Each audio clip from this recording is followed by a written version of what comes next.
Good afternoon, YouTube. Well, you can see John Deere GT245 20 horsepower V-twin Kawasaki. 621 hours.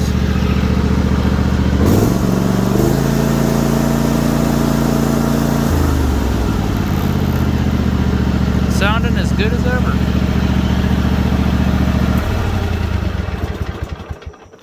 So, I guess this video is just going to be on the importance of routine maintenance. Is it a crack? Well, I'm starting to get all sorts of age marks all over this thing now. As I had the hood off earlier today and the frickin' piece of plastic down there broke. So, the hood's starting to show her age. But anyway, so here we are. And if any of you guys have watched any of my first videos on this thing, well, one of the first, I don't know how many I've done on this thing, but I've done a couple, few, whatever. And one of the earlier videos, I started having a tapping noise or a ticking noise. It wasn't a knock, it was a tap, a lighter metallic-y tap. So yeah, anyway, I thought, and it was coming from the left side. It almost sounded like it was like right in the middle. You know, not at the back, but at the middle. I don't know. Anyway, so I ordered some valve cover gaskets, and I went into the valve covers, and the rockers were fairly loose, but not, I guess, overly. It was pretty bad, I guess. I guess what I'm trying to say is basic maintenance. Apparently, it helps to have the valves adjusted regularly. At a 200-300 hours, something like that, for the first 200 to 300 hour intervals. Just check them and make sure this engine, I don't know what engine it is. The frickin' sticker came off, so I don't know what model. But it's a 20 horsepower V-twin Kawasaki, that I know. And it just needed a valve adjustment, apparently. And it sounds a hell of a lot better than it did. The valve adjustment for this engine was 4 to 6 thousandths. I did 4. I like to be on the tighter side. So I know a lot of people would jump right to 5 thousandths, but for me, I don't know. I like that precision. I like to be right on the money, you know, tight tolerances, that kind of thing.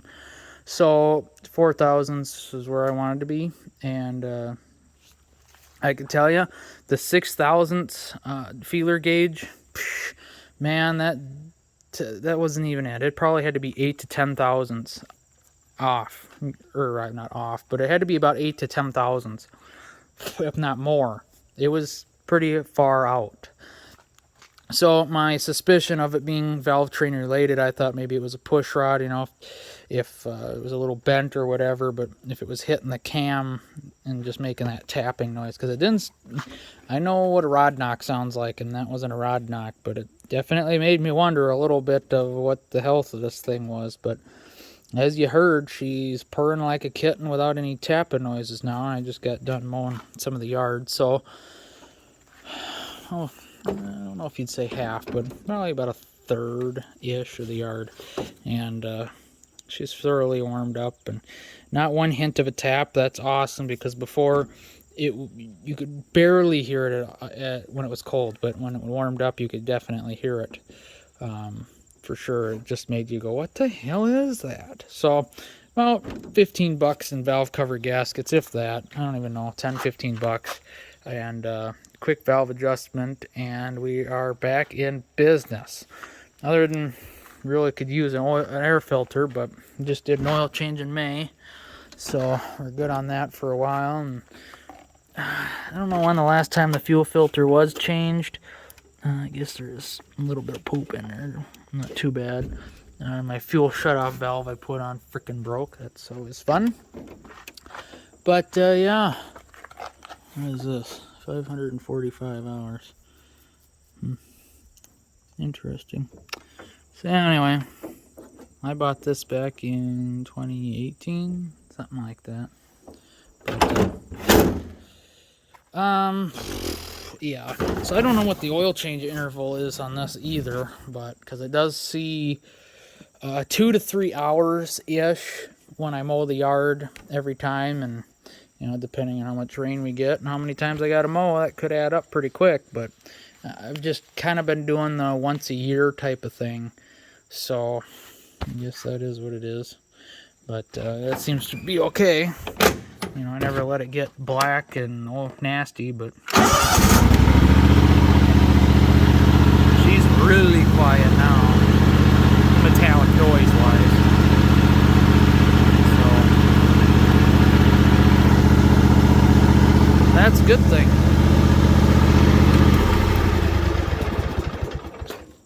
I was telling Dad, I was like, I wonder what they'd give me on trade-in for this thing. I just put new steering components on it. Show you quick, I guess. Did new kind of tie rod ends on both sides. This one was a mofo to get at. The nut on top and everything else, but got it done. And a new drag link between the two. And she's a heck of a lot tighter than the only other thing is that gap there.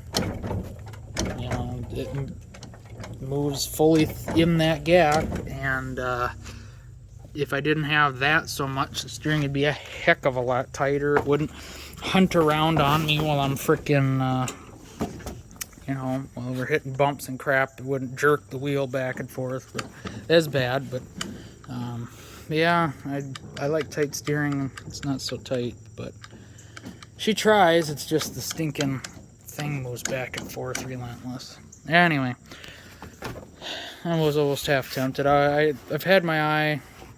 I like the looks of the new John Deere X738 or X739. I haven't decided, but it's just something I've kind of kept my eye on. But $13,000 to $15,000 for a lawnmower is holy. For something that mows the grass, it would have to do a heck of a lot more than that, especially like this year. I think this is maybe the third, maybe fourth time I've had the lawnmower out, and we're getting towards the middle of August-ish, and that's pretty nuts that it has not been out worth anything, really. I can't even say 10 hours this year. So having a brand new lawnmower sitting there doing nothing with dry, it's just like having my four-wheeler. I'm still paying off that thing, and well, it's a chunk of change for that sucker, brand new, and I haven't even taken out four-wheeling yet this year.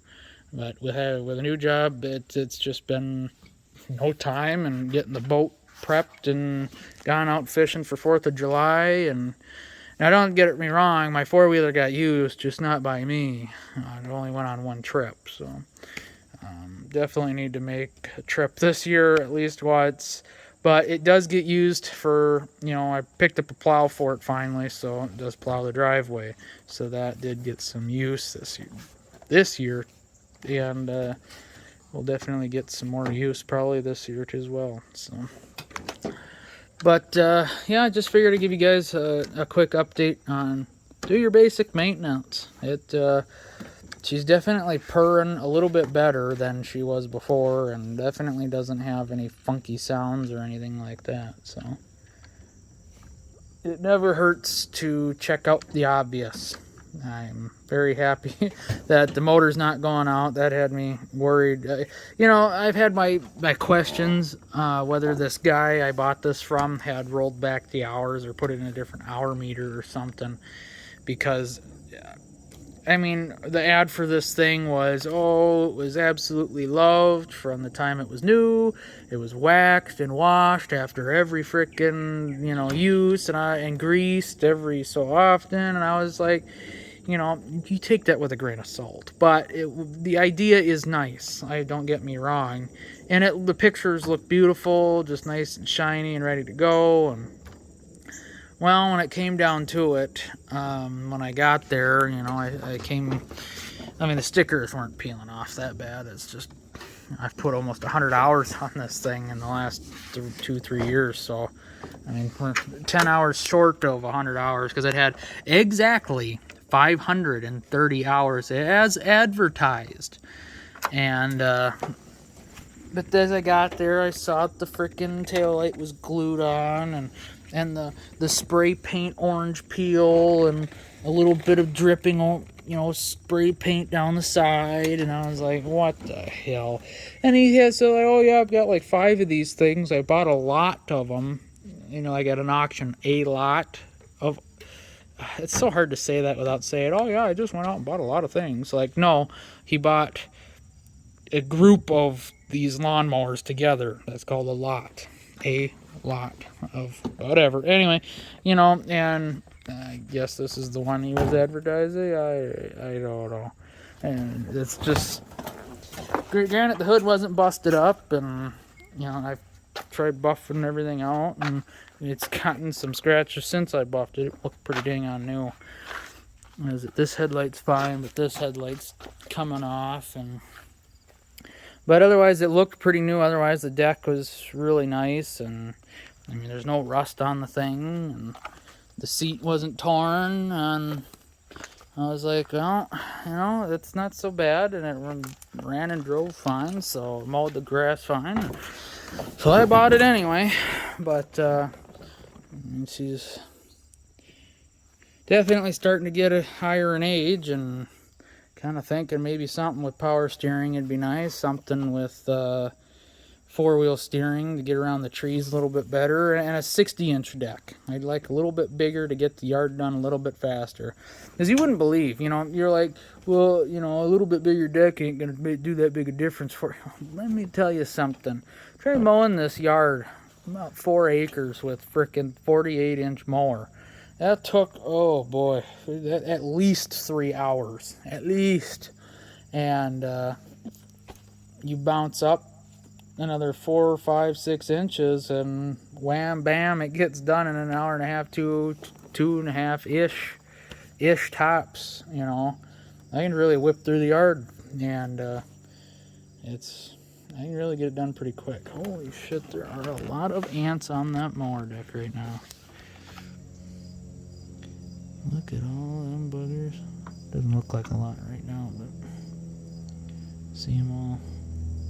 It's pretty nuts. So many bugs.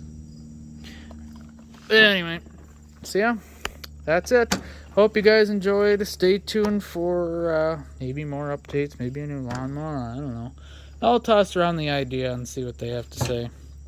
But just, yeah, check the basics, because that's really going to save you in the long run. You know, I hadn't even ever crossed my mind to check the valves, really.